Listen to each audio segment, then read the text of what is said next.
하나님의 말씀은 누가복음 22장 14절부터 23절까지 교독을 하시겠습니다.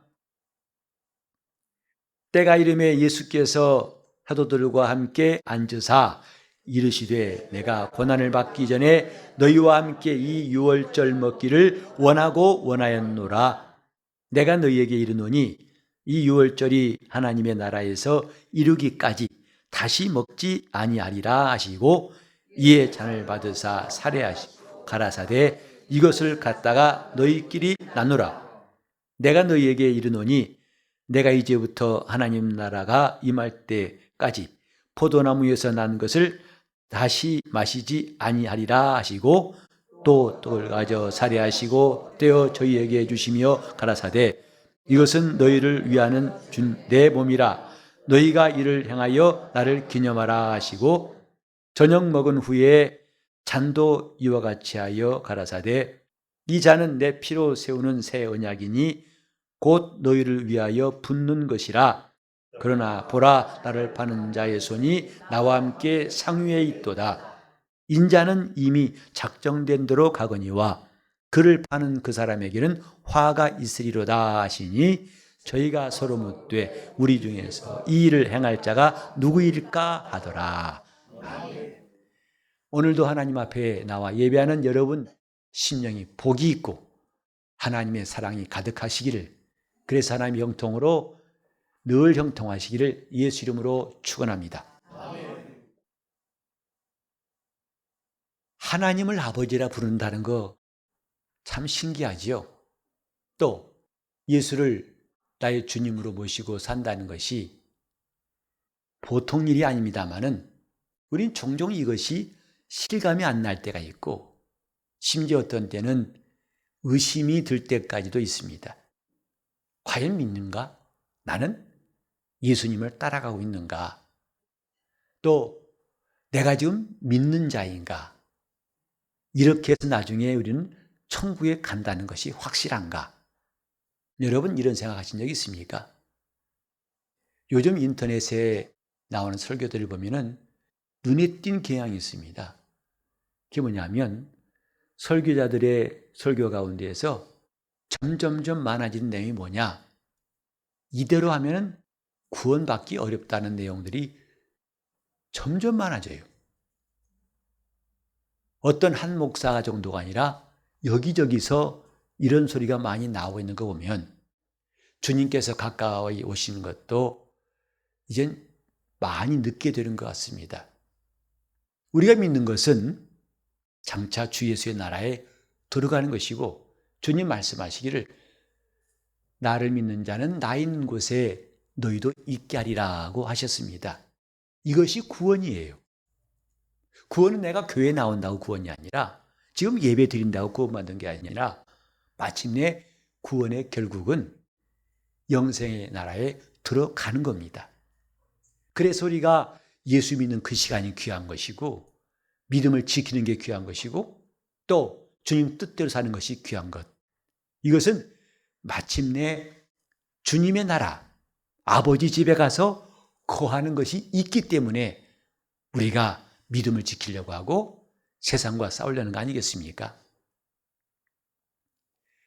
이런 믿음이 어떻게 생기는가를 우리는 몇 개월 동안 좀 지루한 감이 있지만은 함께 성경을 상고하고 있습니다. 왜냐하면 우리 신앙이 기초가 감정이 되고 환경이 되고 내 이론이 되고 내 경험이 되고 내 지식이 될 때가 많아서 그런 위험한 모래 위에 지은 집 같지 않고 우리는 반석 위에 집을 지은 것이 중요하다 싶어서 하나님의 언약을 여러 주 동안 상고하고 있습니다. 성경 한마디로 언약입니다. 첫 언약과 새 언약으로 묶어진 66권이 성경이죠. 언약 빼면은 아무것도 없다 이 말입니다. 우리 믿음은 언약에서 출발한다고 여러 번 말씀드렸습니다. 너 믿음 있느냐? 있어. 어떻게 얻었는데? 난 몰라. 그냥 하다 보니까. 아니요. 하나님의 언약에서 믿음이 시작되는 것이고 그 언약을 이루시는 것이 하나님의 뜻입니다. 이렇게 언약은 기독교인이라면 결코 자다가도 깨서 금방 나는 하나님을 아버지라 부르게 된 것이 언약 때문이요. 내가 구원받은 것 확실한 것은, 내가 이날까지 믿음을 지킨 것이 헛되지 않은 것은, 비록 내가 허물 가운데 살아왔고 날마다 짐을 지고 죄를 짓지만은, 그러나 우리가 담대히 주저하지 않고 주님께 나가서 기도하는 것은 하나님의 언약 때문이라. 내 잘난 게 아니다, 이 말이죠. 내 잘난 것 없어도 나는 하나님 앞에 나가서 은혜 받은 성도로 살 수 있는 그 근거가 뭐냐? 언약입니다. 하나님이 일찍이 이스라엘에게 언약으로 나타나시고 그들에게 언약하셨다는 것을 여러분이 많이 들으셨습니다. 근데 오늘은 중요한 것이 뭐냐면, 그 언약이라는 것이 쌍방이 지켜야만이 성립하는 것이고 그때 효력이 있습니다. 다시 말해서 어느 일방만 주장한다고 해서 언약은 될 수가 없지요. 집을 계약할 때에도 쌍방이 있습니다. 임대자가 있고 임차인이 있죠. 서로 약속하기를 언제까지 얼마를 내면은 이 집을 빌려주겠다 혹은 넘겨주겠다, 약속이 있습니다. 하나만 약속을 파기하면 그건 아무 효력이 없다는 거 우리는 너무나 잘 알고 있죠. 신앙도 마찬가지입니다. 하나님 우리 사이에 언약으로 되어 있는데 그 언약이라 할 때는 피차 지켜야만 그것이 효력이 있어요. 부부가 되겠다고 약속한 다음에 피차 서로가 지킬 때 결혼이 유지되는 것이지, 한 사람이 깨기로 작정한다면 그 결혼은 오래 못 간다는 거 우리는 너무 잘 알고 있습니다. 성경도 하나님과의 관계를 갖다가 결혼한 관계, 남편과 아내로 설명한 것이 여러 군데 있지요. 우리는 하나님 앞에서 언약이 무엇인가를 잘 이해하고 그 언약은 서로 지켜야 한다. 그래서 하나님도 언약을 지키시고 있습니다. 그리고 우리에게도 그 언약을 지키라. 이스라엘에게도 하나님이 지키라고 하시는 것이 바로 율법이에요. 하나님 말씀을 주사 이 말씀을 지켜야 너와 나의 언약이 유효하다 하고 하신 것인데, 안타까운 것은 그걸 깨버렸어요. 오늘 우리가 함께 상고할 것은 새 언약이라는 말씀인데, 왜 새 언약이 나왔을까? 첫 것이 깨졌기 때문입니다. 그 언약이 깨져버렸기 때문에 더 이상 효력이 없어요. 근데 깨진 이유가 뭐냐? 이스라엘이 하나님 앞에 범죄한 것 때문이었습니다. 곧 하나님께서 지키라고 하신 것들을 지키지 않았어요. 다른 말로 하면 불순종 때문에 더 이상 하나님께서 이스라엘에게 약속하신 것은 무용지물이 되었고 휴지가 되었고 아무 쓸모없는 것이 되어버렸습니다. 에레미야 31장 31절로 3절에 보면 이런 말씀이 있습니다. 나 여호와가 말하노라, 보라, 날이 이르리니 내가 이스라엘 집과 유다 집에 새 언약을 세우리라 하고 있어요. 이미 저 구약 때 이스라엘에게, 에레미야 선지자에게 하나님이 말씀하셨어요. 새 언약을 세우리라. 우리는 잘 알듯이 새 것이 오면 옛 것은 다 사라지는 거죠. 새로운 대통령이 뽑히면 옛날 대통령은 아무 힘이 없습니다.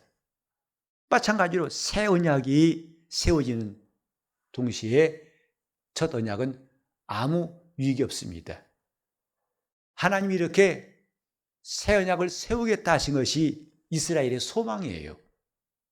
왜? 모든 관계가 그렇거니와 한 번 깨지면 회복하기가 쉽지 않죠. 친구 사이도 마찬가지고, 우린 모든 관계가 한 번 깨지면 참 회복되기 어렵습니다. 나중에 가서 후회하고 가슴을 쳐봤자 도움이 안 돼요. 그것이 우리의 관계들입니다. 그래서 말 한마디 실수해가지고 그것이 깊은 상처를 내서 다시는 상종하지 않는 경우도 있습니다. 이렇게 한번 그릇처럼 깨지면은 다시 쓰기 어렵고, 속담에도 한번 내뱉은 말은 다시 조담을 수 없다. 그래서 말 조심해야 한다고 말하죠. 깨져버린 것 다시 회복하기 어렵습니다. 그 부단히 한번 망가진 관계를 회복하려고 몸부림치지만 잘 되는 것보다도 안 되는 게 더 많습니다. 그런데 놀라운 것은 하나님께서 소망을 주셨어요. 내가 이스라엘 집과 유다 집으로 새 언약을 세우리라. 사람들은 가능성이 없을 때 절망하지요. 그러나 조금이라도 가능성이 있으면 거기에 매달리고 희망하는 겁니다. 하나님의 첫 번째 언약 가운데에도 소망이 있는 것은 다름 아닌 새 언약을 세울 것이다 했어요. 내가 저들의 남편인데 그들이 나의 언약을 폐했다고 32절에 말씀했어요. 그러나 하나님께서 말씀하신 것은 그날에 내가 이스라엘 집과 세울 언약은 내가 나의 법을 그들 속에 두고 그 마음에 기록할 것이다. 이전까지 첫 언약에서는 상상할 수 없던 돌비에나 기록될 그 언약이 얘는 마음에 기록할 것이다. 이 약속을 하나님께서 드디어 예수를 통해 이루시는 장면, 오늘 이 본문입니다. 주님께서 최후의 만찬하실 때에 잔을 가지고 살해하신 다음에 이 잔이야말로 내가 내 피로 세우는 새 언약이다. 새 언약이 왜 필요할까? 이스라엘이 하나님 앞에 범죄에서 불순종해서 깨져버렸을 때에 하나님은 그걸 회복하는 방법을 말씀하셨는데 그게 바로 제사였습니다. 짐승의 피로 제사하면 곧 그 제물의 안수에서 네 죄를 그에게 옮기고 그를 대신 죽여 제사하면 그가 내 죄를 담당할 것이다. 이것이 하나님이 주신 해결책이었습니다. 그래서 그들은 때를 따라서 하나님이 말씀하신 대로 레위기에 있는 많은 제사들을 전적으로 전문 제사장이 드리면서 그분과의 관계를 유지하려고 애썼던 것입니다. 하지만 짐승으로 제사한 것은 온전케 할 수 없다는 것이 약점이었어요. 왜냐하면 그 피가, 염소와 황소의 피가 사람의 죄를 능히 없이 하지 못한다. 그 죄를 없이 하지는 못하고 다만 응급조치만 한 것이죠. 응급조치. 그래서 이 제사는, 짐승이 필요한 제사는 해마다 죄를 생각나게 하는 것이 있다고 성경이 말했어요. 이것이 첫 언약 아래 비록 조그만 불빛 같은 소망이지만은 그것의 한계였던 것입니다. 이제 주님께서 세우실 언약은 뭐냐 하면 그분이 친히 제물이 되사, 제사를 드리시는 제물이 되사 자기 피로 영원한 속죄를 이루시려고, 그래서 다시 관계가 회복될 수 있도록 원수되었던 관계가 다시 이어지고 견고하도록 하나님께서 보내신 예수, 이것이 새 언약입니다. 새 언약이 필요하다는 것, 이것은 첫 언약 아래에서 범죄한 이스라엘처럼 죄의 고통과 죄의 저주를 경험한 사람들은 다 실감할 수 있습니다. 오늘 저와 여러분이 지금 하나님과의 관계, 그분과의 관계가 돈독한지 아슬아슬한지 먼지 가까운지는 제가 설명하지 않아도 각각 다 아실 수 있습니다. 하나님 앞에 내가 가까이 가고 있는지 아니면 점점 멀어지는지는 여러분 영원히 알고 있어요. 하나님이 지금 우리에게 약속을 주셨다고 믿는다면은 우리는 그럴 때 그분과 가까워지려고 노력할 수 있고 그분을 더 의지할 것입니다.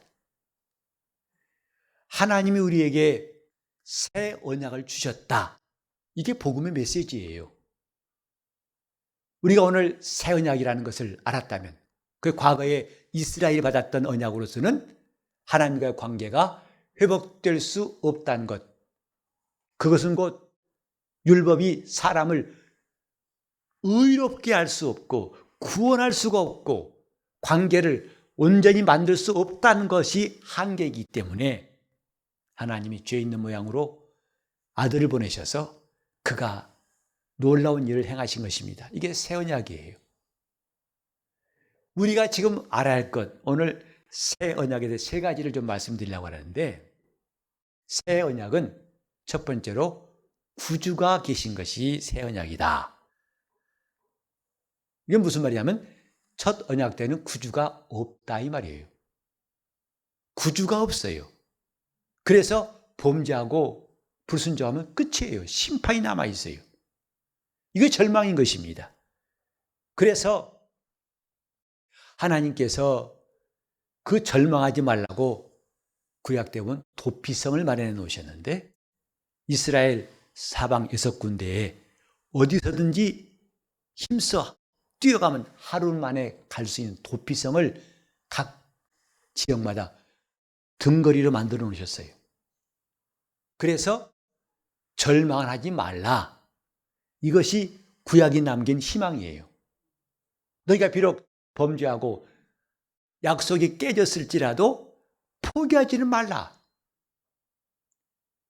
모든 관계가 한번 깨지면 다시 회복되기 어렵습니다만 하나님은 이미 첫 언약 안에서도 회복의 가능성을, 근거를 마련해 놓으셨습니다. 그것이 제사고 그것이 도피성이고 하나님의 약속의 말씀들이에요. 왜? 거기는 구주가 없기 때문이에요. 하지만 새 언약에는 구주가 계신 것. 그래서 첫 언약과 새 언약의 근본적인 차이점, 구주가 있느냐 없느냐. 이것이 차이점입니다. 우리가 낙심하지 아니할 것은 우리에게 구주가 계시기 때문입니다. 우리가 절망이라고 할 수밖에 없는 처지에 있을지라도 낙심이 우리의 마지막 결론이 아니고 다시 일어설 수 있는 이유는 뭐냐면 우리에게 구주가 계시기 때문입니다. 시편 68편 19절에도 날마다 우리 짐을 지시는 구원의 하나님을 찬송할지어다 그랬어요. 그분은 우리의 구원이시다. 이것을 그들은 희미하게 알았지만은 우리에게 하나님이 확실히 증거하신 것이 그리스도의 보혈이고 갈보리의 십자가입니다. 나에게는 구주가 계시다. 이게 새 언약입니다. 그것만 없다면 첫 언약과 똑같아요. 오늘 저와 여러분이 새 언약 안에 들어왔다고 고백할 수 있다면 그건 바로 나에게 구주가 계시다. 그러니까 스스로 목숨을 끊는 일이라면 상상할 수 없어요. 구주가 없기 때문에 스스로 해결하려고 극단적인 선택하지만은 우리는 구주 계시기 때문에, 그래서 진정으로 예수를 믿는 사람이라면 정말 죽고 싶은 일이 있을지라도 그렇게 하지 않습니다. 왜? 마지막은 구주가 계시기 때문이죠. 그래서 우리 삶 속에 그분이 계신 것을 날마다 인정하고 그분을 의지하고 기대하는 것이, 또 그분을 따라가는 것이 신앙생활, 바로 이것이야 할 수 있습니다. 오늘 우리 마음속에 이 시간 작지만은 크게 한번 외쳐보세요. 나에게는 구주가 계시다. 내 영혼아, 너에게는 구주가 계시다. 저 안 믿는 사람들도요, 죽음에도 볕들 날이 있다고 그래요.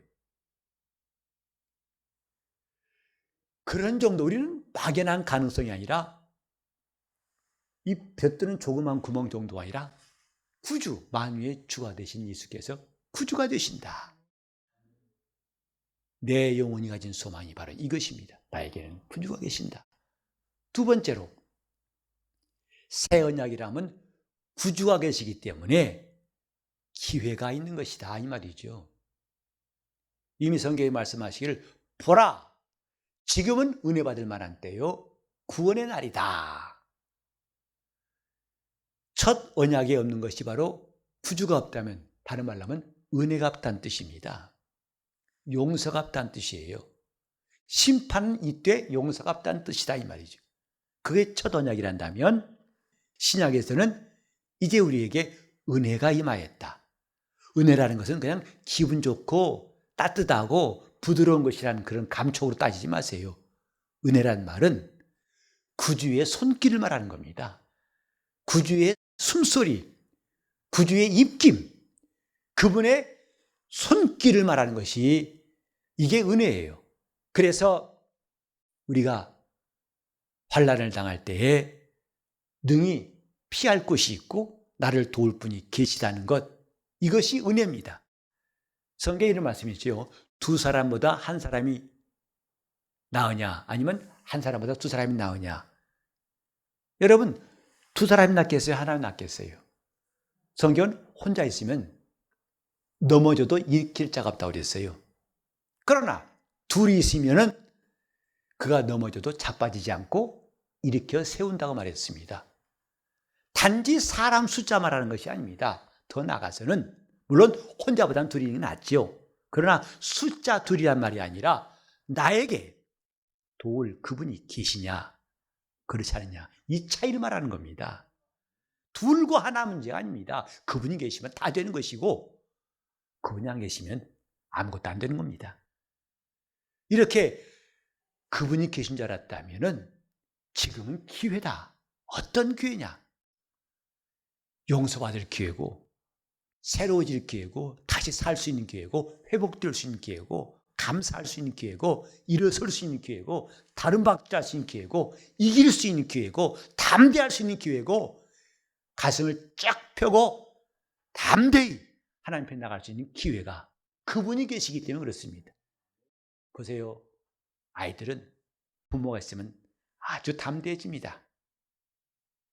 다른 사람 필요 없어요. 부모가 있으면 누구한테도 안 굴립니다. 지보다 등치큰 애가 더 야! 하고 대들 수 있어요.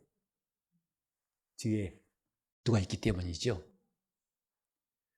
우리에게 지금 구주가 계시기 때문에 우리는 일어설 수 있어요. 우리는 나갈 수 있고 우리는 부르짖고 두드리고 또 그분께 구하고 계속 찾고 찾을 수 있는, 야 헛수고야 해봤자 소용없어 라고 할지라도 아니야, 구주가 계셔. 너가 많이 구했지만 안 되잖아, 그만하지. No, 나에게는 구주가 계시기 때문에 그만둘 수가 없다. 문 두드려도 소용도 없어. 아니요, 소용이 있습니다. 열릴 것입니다. 왜? 구주가 계시기 때문에. 그래서 우리는 지금 병들어도 관계없어요. 나를 낫게 하실 분이 계시다. 우리는 두드릴 수 있습니다. 찾을 수 있습니다. 지금 그분이 없다고 생각하니까 두드리지도 않고 구하지도 않고 찾지 않는 거죠. 우리는 하나님 앞에서 이것이 기회다. 구주가 계신 줄로만 알고 끝낼 것이 아니라 그러면 나한테 기회가 있다.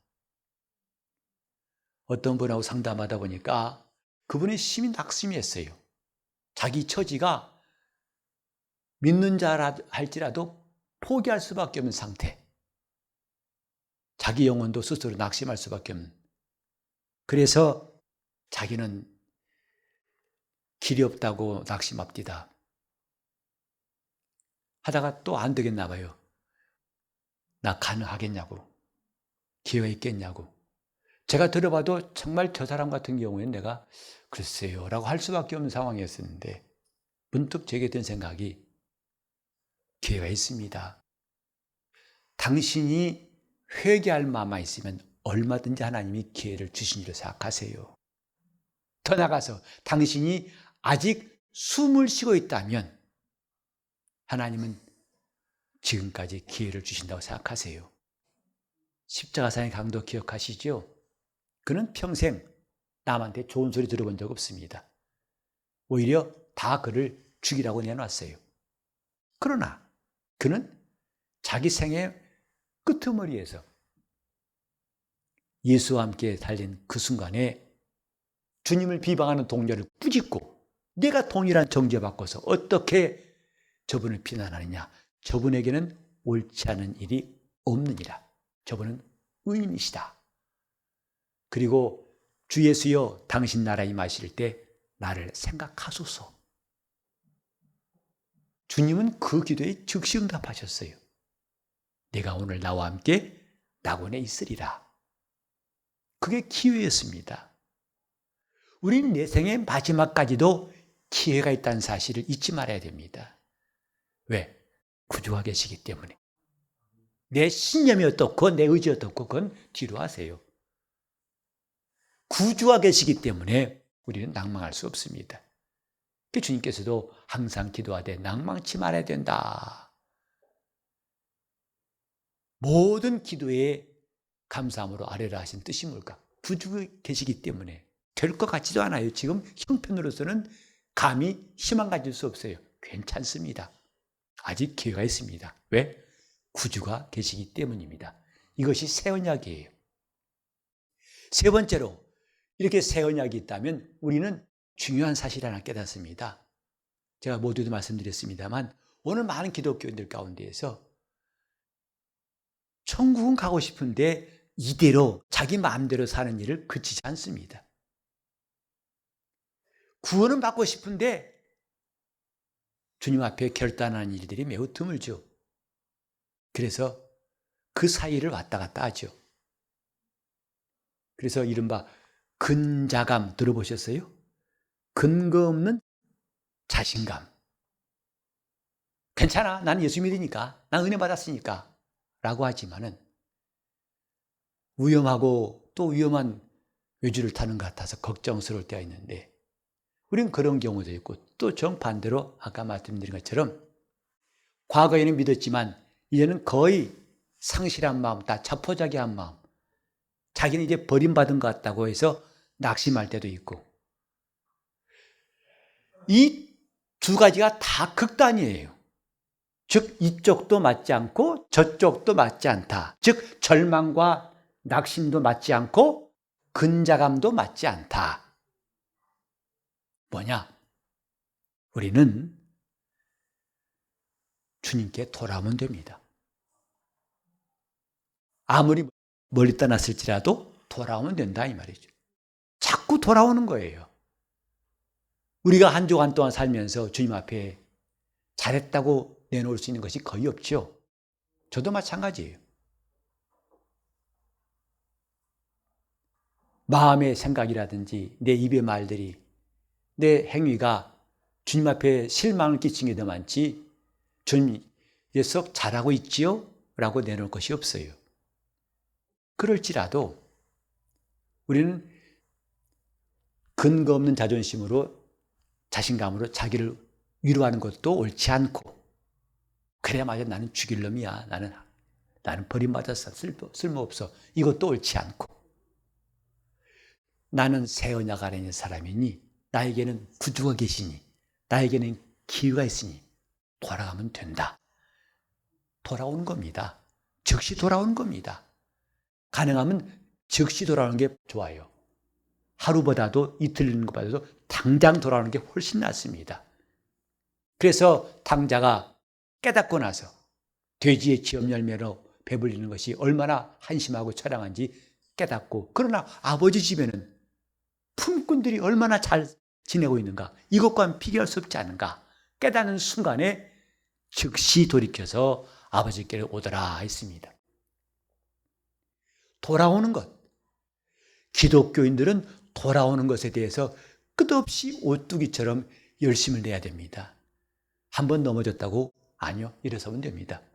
주님은 돌아온 자에 대한 관심이 있어요. 그래서 아버지를 멀리 떠났을지라도 돌아오면 다시금 새롭게 하시고 우리가 날마다 주님 안에만 가면 얼마나 좋겠어요. 그러나 가만 보면 우리는 그런 삶 살기가 참 힘든 것 같아요. 그게 뭐냐? 들락 날락할 때가 많습니다. 주님 안에 간다고 했다가 또 슬그머니 나가서 외출하다가 주님께서 부르시니까 얼른 돌아서 쑥 들어오고 들락날락 들락날락 들락날락 많이 해도 좋으니까 마침내 꼭 들어오세요. 나가서 멈춤하고 들어오시면 됩니다. 예배 시간도 우리가 지금 하나님 앞에 1시간 동안 집중하기가 쉽지 않다는 거 사실이죠. 말씀에 예배에 집중하고 싶은데 안 될 때 많죠. 이런저런 생각 들어가지고 예배당도 들락날락, 예배 안에 들어왔을지라도 들락날락. 우린 그런 것들을 방지하는 것 중에 하나 뭐냐면 예배 전에 미리 와서 찬양하면서 마음을 주님께 여는 것이 훨씬 더 도움이 됩니다. 들락날락이 아니라 얘는 점점 지난달에는 내가 10번 중에 5번을 들락날락했다면 이번 3번, 이번 2번, 1번 자꾸 그래서 얘는 주님 안에 머무는 것을 배워나가는 거, 들락날락거리는 것을 자꾸 줄여가는 거, 그것이 영적 성장입니다. 우리는 새 언약 안에 있음을 날마다 고백하면서 주님께 돌아오는 일이 수시로 용수철처럼 금방 튕겨 돌아오듯이 잠깐 동안 우리가 실족할 뻔하더라도 금방 돌아옴으로써 점점 주 안에서 강해질 수 있기를 예수 이름으로 축원합니다. 우리는 새 언약 아래 있는 사람들입니다. 내 영혼이 날마다 때마다 일마다 돌아오는 영적 생활, 그래서 그분 안에서 거하는 것이 얼마나 안전하고 복이 있고 힘 있는 것인가를 경험할 수 있기를 예수 이름으로 축원합니다. 기도하실 때 내 영혼 날마다 주께로 돌아오는 역사가, 날마다 내 생각이 돌아오고 마음이 돌아오고 내 삶이 주께로 돌아온 일을 조금도 주저하지 않고 결단하게 달라고, 마침내 주님 안에 머무는 것을 경험할 수 있도록 통성으로 기도하시겠습니다. 하나님 아버지, 우리가 주의 말씀을 듣고 기도할 때마다 주님께 돌아오는 법을 배우게 도와주시옵소서. 새 언약 아래 있사오니 우리 주님이 계신 이 사실을 내 영혼이 기뻐하게 도와주시고, 주님, 우리가 하늘의 새 예루살렘을 사모할진대 이곳에 와서 예배하고 말씀드리며 은혜 받으며 주님의 뜻대로 사는 생활이 점점 길이 나게 도와주시고, 우리를 주님께서 길들이시고 온전케 도와주옵소서. 주님 도와주옵소서. 함께하여 주시옵소서. 하나님 아버지, 우리가 주 예수 안에 들어와 살게 하신 것을 감사합니다. 이제 주를 떠나지 않고 우리 주님 안에 정착할 수 있도록 인도하여 주옵소서. 우리에게 구주가 계심을 감사하오니 나의 구주 예수를 날마다 찾고 의지할 때 주여 우리를 붙잡아 주시옵시고, 주님, 야생마 같이 우리가 날뛰고 내 마음대로 살아왔던 시간들이 그분 손에서 길들여지게 도와주시고 다듬어지게 도와주시옵시고 온전케 도와주셔서 주님을 모시고 하는 거룩한 나귀가 되게 하여 주시옵소서. 주님, 이렇게 사는 것이 우리 영혼의 큰 복임을 알고 사모하고 사모하오니 역사하여 주시옵시고, 우리 교회 어린아이부터 어른까지, 어른부터 어린아이까지 우리 주님 안에 거하는 법을 배우고 그 안에 뿌리를 내리고 살 수 있도록 영적 생활에 놀라운 성장이 있고 담대한 확신과 기쁨이 있도록 우리 삶을 인도하여 주시옵소서. 예수 이름 받들어 기도를 이옵나이다.